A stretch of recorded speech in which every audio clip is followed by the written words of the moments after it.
All right, shalom, shalom, Mishpachah. This is your Yao checking in. Hope everybody's doing okay.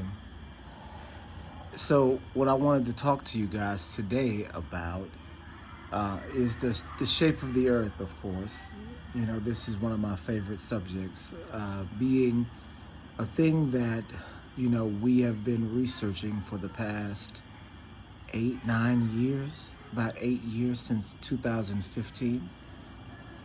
So, and in doing that, I want to kind of go over the whole reality of the earth to kind of get a picture of, what it is that we're dealing with here. The entire structure of the earth and kind of go over, um, you know, what the Bible says and what we know from the environment and what we know from other cultures and history, right? So, starting off right away, we know the earth is flat. All right. How do we know that the earth is flat? Does the Bible say specifically the earth is flat? The answer that a lot of people don't want to hear is no. There is no Bible verse that says the earth that I have created is flat. But there are circumstances in the Bible that present to you a reality of a flat earth, right? And so we have a concept in biblical study, and I guess maybe this may even be, my family's way of, my wife really is the one that always says this, but it's our family's way of describing the situation that the Bible portrays, right? What is understood doesn't need to be spoken. And so the Bible uses a lot of euphemisms, right? For instance, I'll give you an example. A lot of people are going to argue with me about this too. You see in Leviticus 23, when it begins to discuss the feast days and when you keep the feast days, the commandment is that you will keep the Passover in the first month, right? That's what the text says. Except that word month isn't month. It's actually the word new. It's the word chodesh, right? For new. And the word new is chadash, right? Chet daled shin, right? And so we know that that word doesn't mean month because there is a well-known term that we all use in the Hebraic community, the Brit Chadashah, right? That's the New Testament, right? And so that word Chadash is new. That's the new part of New Testament, right? And so we recognize Chodesh as a form of Chadash. And so if it doesn't say month, then why does it say month there? Well, because what it is actually referring to is the new moon, right? It doesn't have to say Chadash Yarak, because everybody that it would be reading the Bible, everybody from the culture, everybody that would be associated with Israel, who would be reading the things that the authors of the Bible were writing, would know that the Chodesh or the Chadash is the new moon, right? Everybody would know that. So the term moon is redundant. It's the new. It's the only new that you spot in the sky, right? So we know for a fact. But since it doesn't say the word Yurak, people often say, oh, well, it must mean some other reckoning. It must have some other understanding since the word moon is not actually there. Well, you just have to understand that what is understood does not need to be spoken, right? Since everybody knows to look for the new and then start counting from the new, then they know it's not a fabricated 30-day count that can be, found by not looking up at the new. You see what I mean? So the sun, moon, and stars are used for a calendar, and Yah's people have known that the entire time. So if you can imagine, you know, coming up with slang terms or euphemisms or shorthand in the Bible. And that's what it would look like. It's that. Similarly, since everyone understood and knew that the earth was flat, why? Because, of course, when Elohim was discussing the makeup of the earth with Adam, he, of course, described to him what the earth was like, right?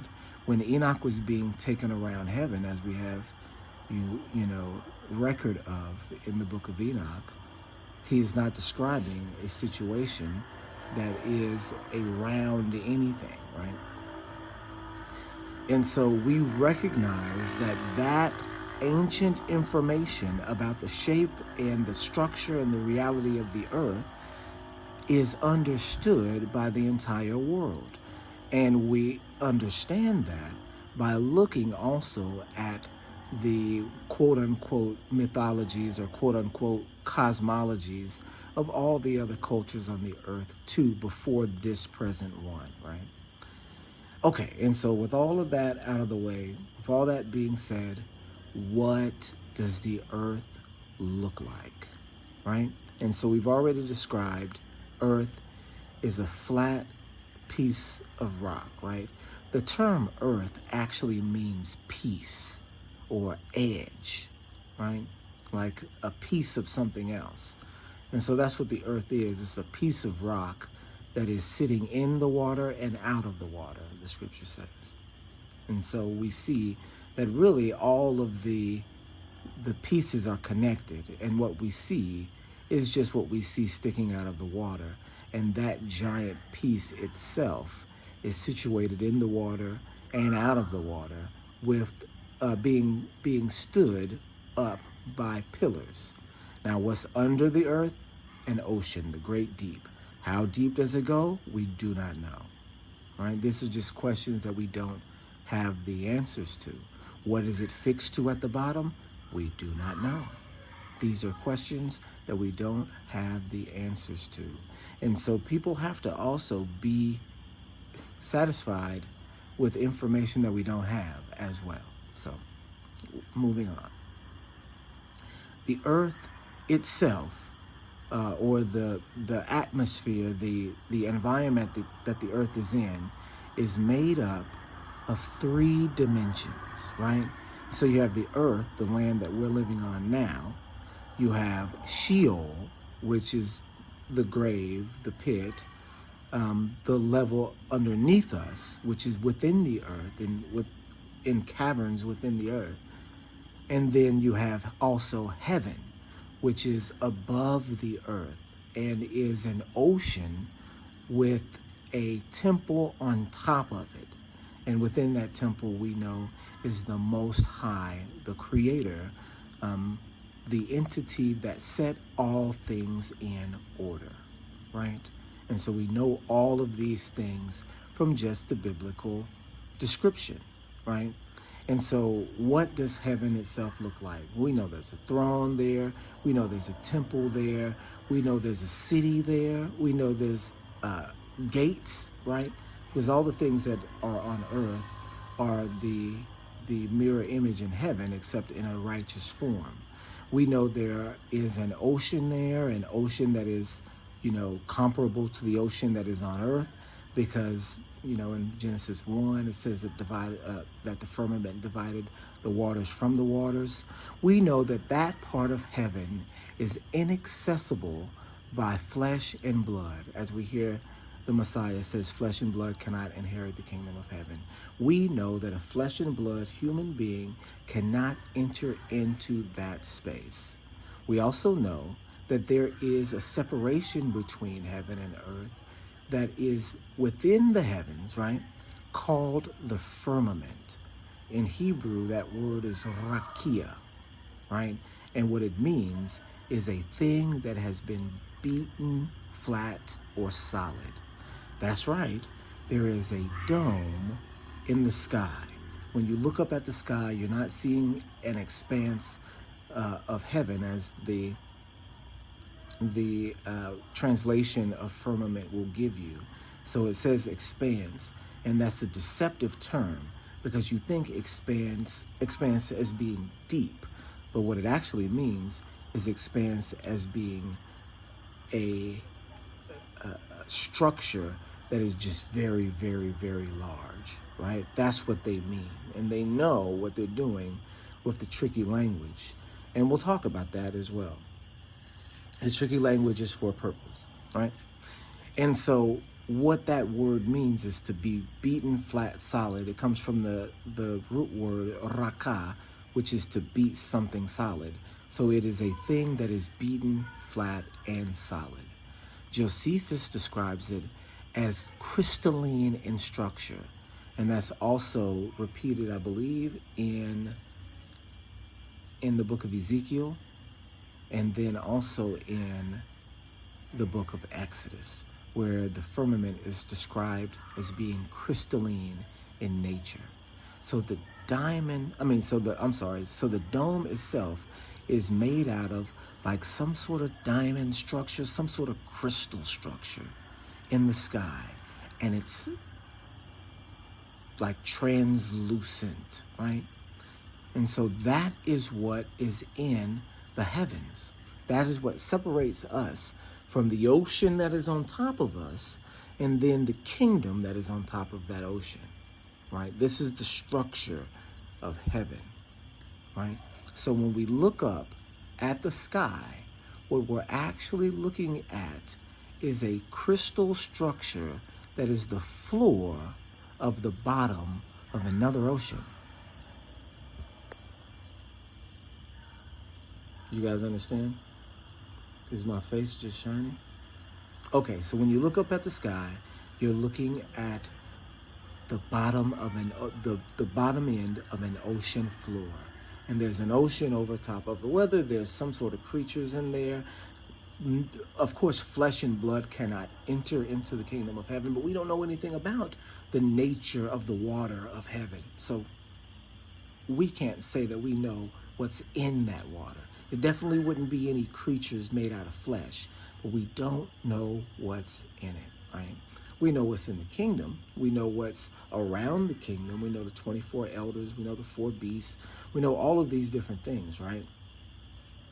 But we don't know, what's in the water or anything like that, right?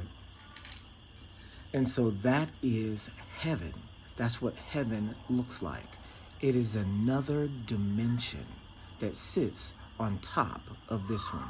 Not in the metaphysical way where it's all around you and you can't see it. It's literally on top of where you are, and you physically can't see it because there's a partition, there's a separation between us and the higher beings that live in this higher environment, right? And it has to be a spiritual form that exists there, because the scriptures say clearly that flesh and blood don't have the ability to enter into that kingdom, right? Into that realm that is just above us, right? And so we go from there, and then we go down into the earth. But before we get to earth, we have miles of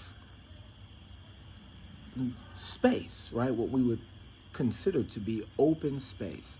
And this is where the concept of space comes from, because of the gap between the earth floor, the earth surface, and the top of the dome, which is also a open space. The book of Genesis talks about the open part of heaven, right?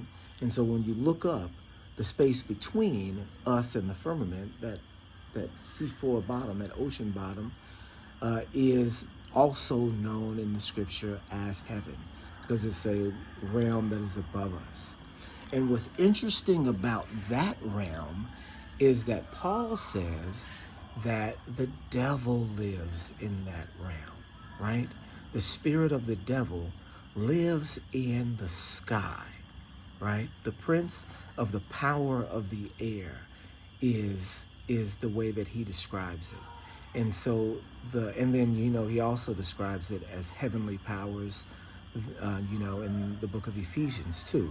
And so you have a couple references to entities that live in a different part of heaven, We know there's a closed heaven that those entities can't get to, but isn't it strange that when you go up high, you start to get phenomena like UFOs and, orbs and orb lightning and, things that look weird, right? And then also electrical phenomena like auroras and lightning and all these other different things, right? Well, I think we just talked about ball lightning, but there's weird things that happen in the upper air there, right? The upper atmosphere, whatever you want to call it. You couldn't call it atmosphere because it's not a part of the sphere. But the upper area, the upper portion of heaven, there are strange things that go on up there, right? And so this is kind of where we want to discuss why the heavens are really the abode for spiritual things, for spiritual style creatures that live on earth with us.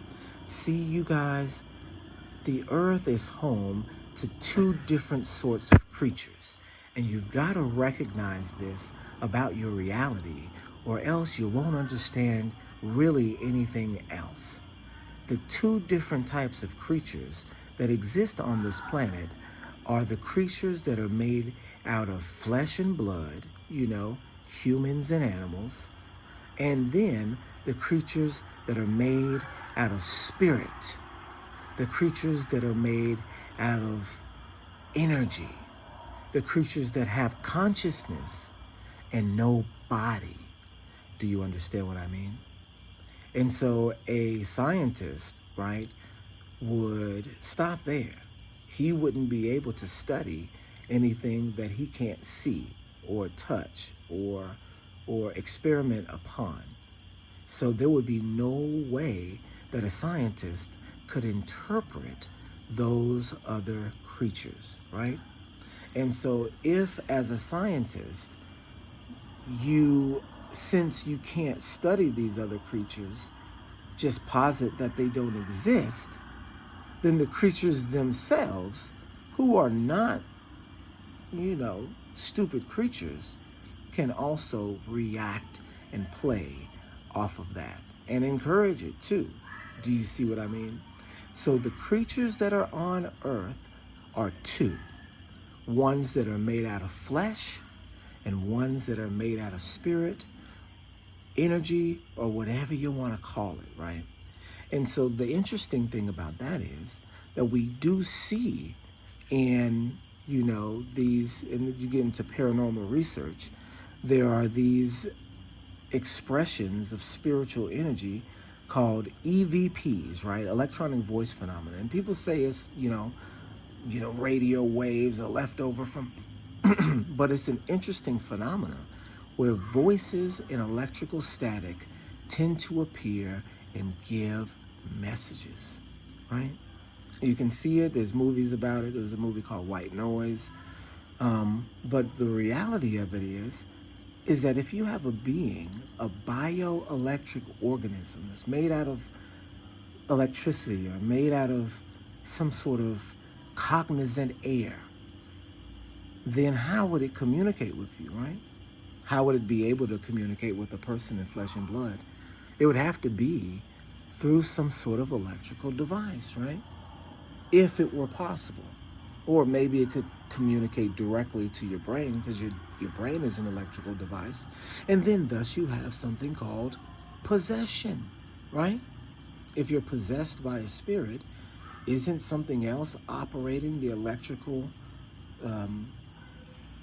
portions of your brain to make you see things, or to cause you to, to feel a certain way, or to push you in certain directions? Do you see what I'm saying? Right? So we're going into Luke 22 with my boys in homeschool, and it says that, that Satan entered into Judas, right? So why did Satan have to enter into Judas in order for him to betray the Messiah, right? Well, because he was entered into him in order to control his actions more. Do you see what I'm saying? That only an electrical style spiritual organism would be able to do something like that, right? And so it makes sense for a being like that to live in the clouds or to live in the sky or to live in a place that's already highly electrically charged, right?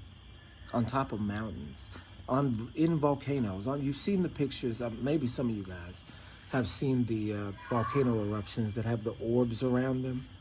Have you guys ever seen that? The orbs that come out of volcanoes, and for some reason in volcano smoke, lightning occurs. So there's all sorts of electrical activity going on with volcanoes. Volcanoes are linked to inner Earth, and of course the place that we're going next is Sheol, right? What the Bible will call hell.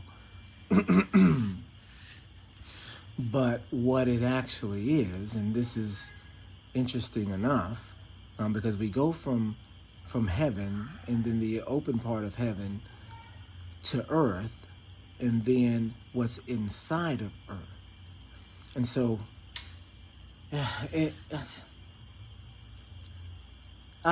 you gotta have a lot of secondary peripheral information to kind of get a real picture as to what's going on in the environment that you live in, because a lot of these conclusions that I come to, are not just conclusions saying, okay, well, this is how it must be. It's brought together by research in different fields over many, many different years, right? Studying the shape of the earth, in history, in, modern media, in the Bible and in other places. But not only that, the unique characteristics of earth too, right? And so one of these unique characteristics is that in the ancient world, in every single culture in the ancient world, you had 3 dimensions of earth. You had heaven, where the spirits lived. You have earth, where the human beings lived. And then you had the grave, Sheol, hell, Hades, where another spiritual world existed, where the souls of dead men went. Right? You understand? Do you understand that in every culture, people are buried because they understood that the soul was going down, right? It was going down.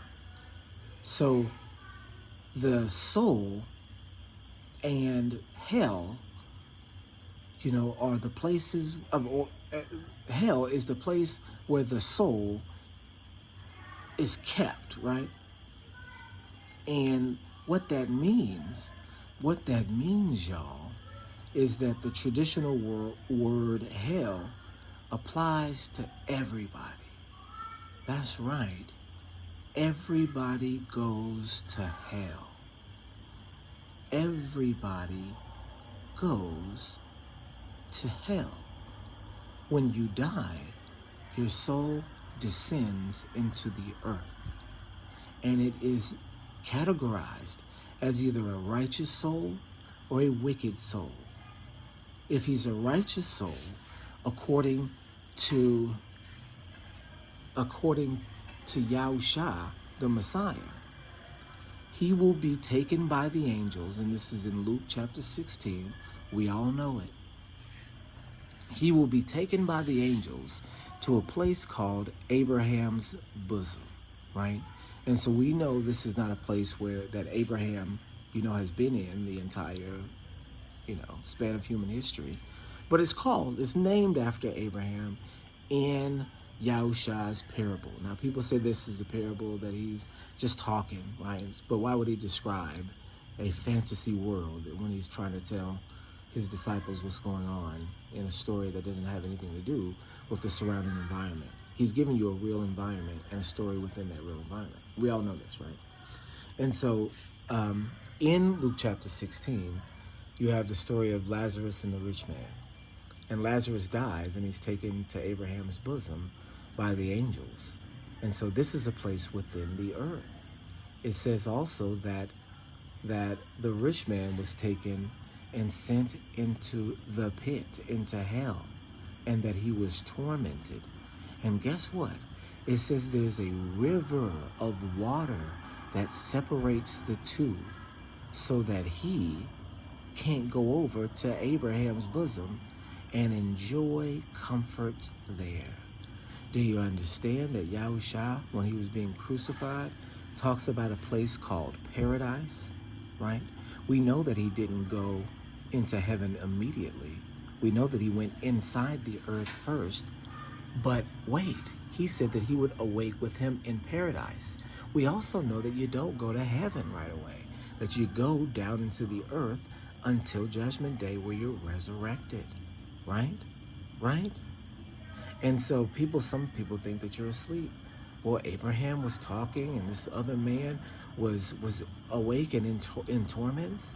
So what's going on? So where is, and then we also talk about Samuel. You look at Samuel, who was raised up from being asleep, right? From being asleep in the earth, but was able to be raised up from inside the earth. So the third dimension of earth is a place inside of earth that is a cave-like structure, that has other cave-like structures, according to Enoch chapter 22, where the souls of the righteous are separated from the souls of the unrighteous. One of those places is called Abraham's bosom, and the other place is known as hell. In Greek mythology, there is a concept called the river Styx, where you take this river into the earth, and that is the river that you get to the underworld through. In the Bible, that river is the river that divides the righteous souls from the unrighteous souls. The river Styx from Greek mythology is in the Bible. Luke chapter 16. The river Styx from Greek mythology is in the book of Enoch, chapter 22. You see what I'm saying? Chapter 22 if you're reading Sefer. I don't know what it is in some of the other translations because there's other chapter delineations in other translations. But do you see what I'm getting at here? Is that you have a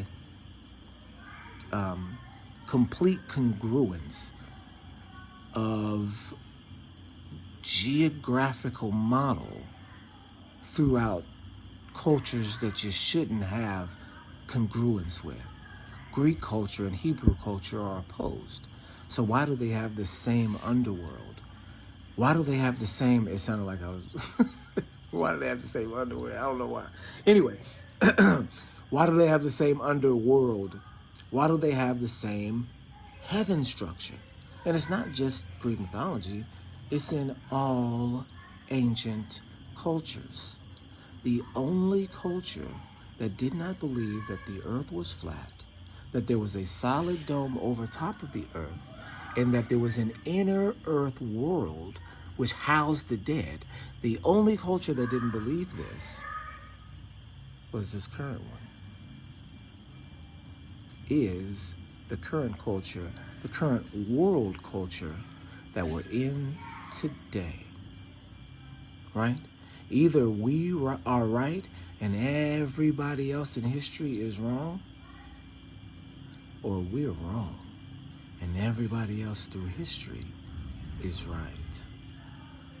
Right? And do you really believe that right now we are the most intelligent species that we have ever been? Right? We may have gadgets for war. We may have comfort in our home. But are we the most intelligent that we've ever been? Oh, no, we're not. Right? And so you must, if our technology has increased, right, you'd have to also understand that the level of ability to propagandize has increased as well, right? And so when you go to look and double check this world that the ancient world says exists, you get problems right away. For one, the heaven that is described as a place that is ruled by spirits and a great spirit that sees and watches and oversees the things that happen on earth vanished into billions of light years of nothing. Uh-oh, it's starting to rain. Hey, I told you guys that it was the dry season. That was not the truth because it's been raining like every day since I've said that. I guess, I don't know. Maybe it changes. Maybe the dry season comes on when it wants to, right? So anyway, that environment that has Elohim looking at you in the model that most people on the face of the earth believe in today, that doesn't exist. That's the first part that they destroy, right? In the minds of people. Second part, that earth that is flat, that has a dome sitting over top of it, that is being viewed by those entities in heaven, doesn't exist either. This is a round ball. And there are many round balls out there with many different creatures out there, right? So that biblical understanding, gone too. Ancient understanding, gone too. And then the inside of that world, you've got, mantle and magma and crust and inner magma, and then Earth's core, which is supposedly, this massively gravitationally set iron liquid metal core, which generates this powerful magnetic field, and none of this stuff has ever been seen or recorded or duplicated in experiments or anything like that. What metal liquid ball at any stage projects gravity and electromagnetism that can be reproduced in a laboratory? Is completely made up. So the inside of Earth, gone too, and replaced with something that there is no evidence of, right? Right?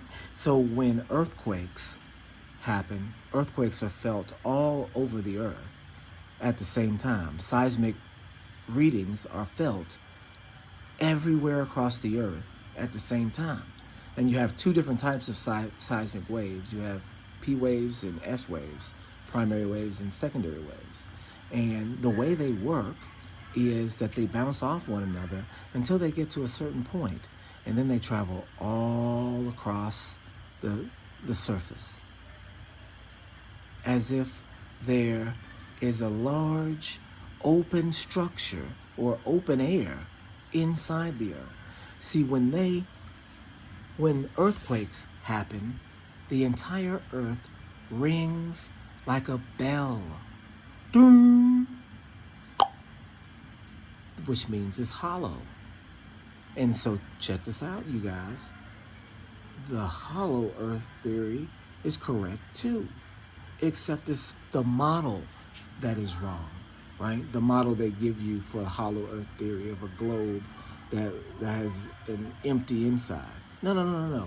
It's a flat table-like structure, and then from the bottom of that flat table, it extends downward, almost like if you pull out, any of you guys have been kids, if you pull out a big like weed from the ground, or if you pull out like a little tree from the ground, how it has like the roots that extend downward, and then you have the flat part where the ground was and where the roots, spread out to the side, and then you have the structure that's shooting down into the ground, like that, almost like a footstool, except if the footstool had a big hunk of wood on the bottom of it, with that inside being flat. Do you see what I'm saying?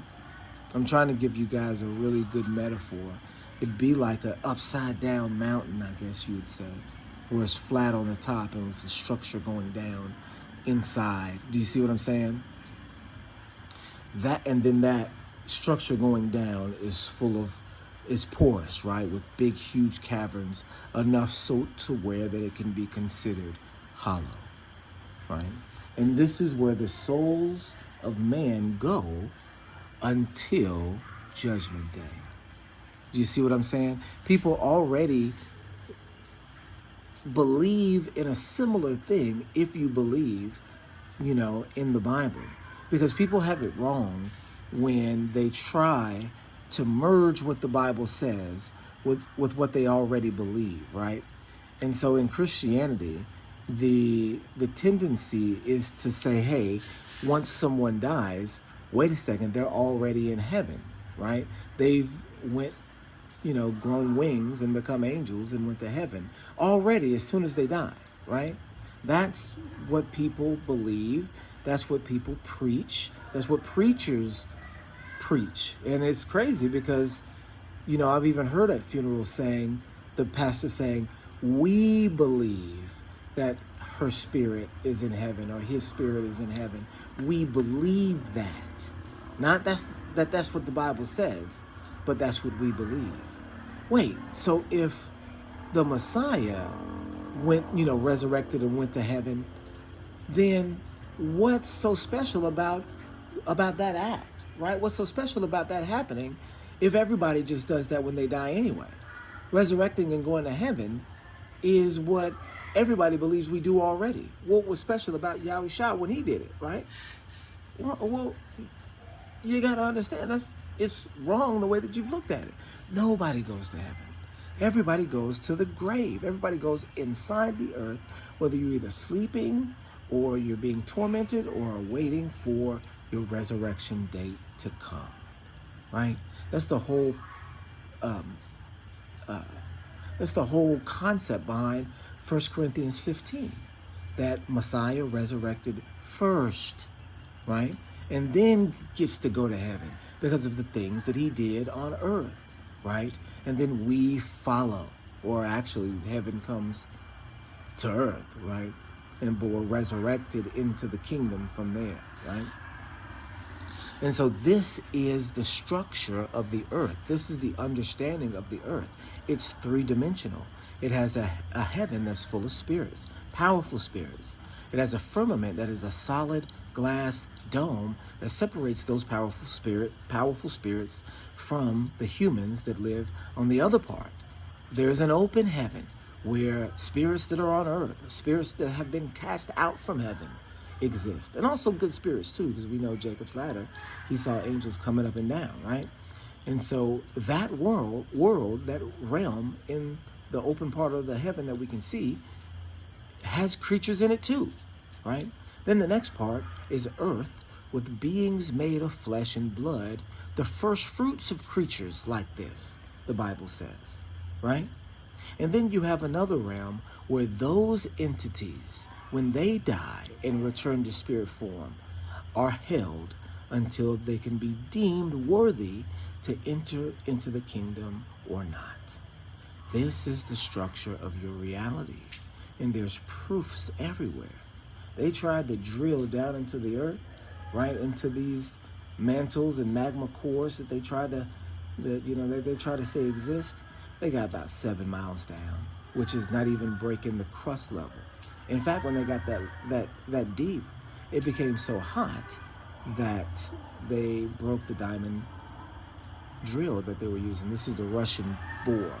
And I can't remember what the name of it is, a specific name for it, but it's the Russian bore experiment. They only dug 7 miles deep. That's nothing, right? The Mariana Trench is the same size. So, do you see what I'm saying? Nowhere. Got nowhere. Got not even past the crust.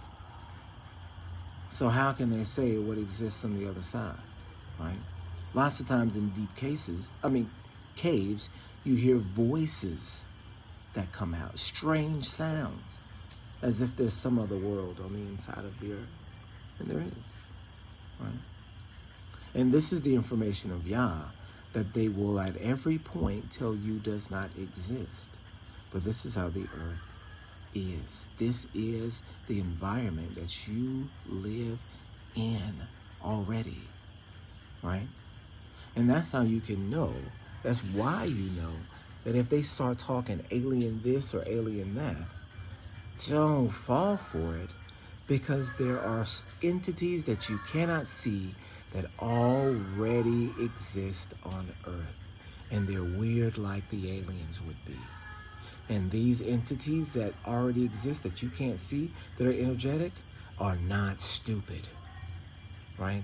Just incorporate this into your realm of understanding that you have competition on the earth. And the competition wants you dead, but they can't hurt you unless you hurt yourself, because they're made out of energetic particles, not flesh and blood, right? That's why they live forever, or until they're judged and destroyed, right? That's why it's so important that you can't have a bunch of disobedient creatures that live forever, right? That's why you have this training ground known as Earth, because you got to make sure that you're an obedient flesh being before you would even be worthy to be an obedient spirit being, right? To those that is given, to those that are faithful with little, they would also be faithful in much, right? So when you have this little flesh reality, it's like a testing ground to see if you're worthy of more, right? That's what Earth is. And on Earth, there are entities that will try to keep you from gaining the same kind of power that they already have, right? You could even look at it psychologically, right? The psychology of a spirit cast out from its home, right? For its own wickedness, of course. But you can see that he would definitely want to take you down, right? And then you have that realm on the bottom where after you die, you go and wait, right? I guess that will do it. I can't draw it out any further. That's the makeup of Earth. A lot of people, want to take the other route. And I guess I can say that, and this is the last thing that I need to say about this, that what it amounts to, what we're dealing with, the other side, the side that believes in the round Earth and space and other planets and aliens and all this other stuff, that all go together, that what it amounts to is a false religion. If you believe that the Earth is round, you automatically have to throw in the possibility that Elohim doesn't exist, right? Because if the Earth is round and there's no partition that keeps you from seeing what's out there, and you're seeing all that there is, where's Elohim? Do you see what I mean?